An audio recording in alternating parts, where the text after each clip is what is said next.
In Bethlehem lived a young shepherd named David, the youngest son of Jesse. One day the prophet Samuel arrived, sent by God to choose a new king.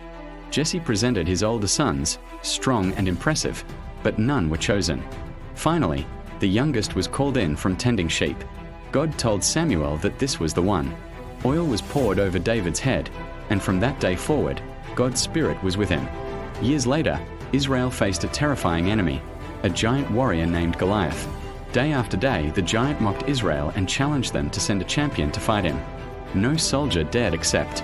David arrived at the battlefield bringing food for his brothers and was shocked to see the army afraid. Though still young, he trusted that God would help him just as he had helped him defeat lions and bears while guarding sheep. King Saul doubted that such a young boy could fight a giant, but David insisted that the battle belonged to God. Saul offered his armor, yet it was too heavy and awkward. David chose instead a sling, a staff, and 5 smooth stones. The giant laughed when he saw David approach, but David stood firm in faith.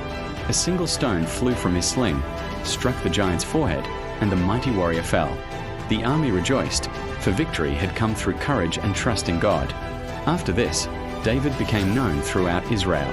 Saul's son Jonathan formed a deep friendship with him, loving him like a brother. But as the people praised David's victories, Saul grew jealous and fearful that David would take his throne. More than once Saul tried to harm him, and David was forced to flee and live in hiding.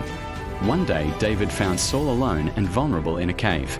Though he had the chance to strike his enemy down, he refused. Instead, he took only a piece of Saul's robe to prove he meant no harm. This act of mercy showed David's loyalty and respect for God's chosen king. Eventually Saul died, and David was crowned king of Israel. The people celebrated as he ruled with courage and faith. Though he made mistakes, he always turned back to God with a humble heart. David became known as a shepherd who became king, a warrior of faith, and a poet whose songs of praise are still remembered. And so the story of David lives on, a reminder that greatness can come from the humblest beginnings, and that faith can overcome even giants.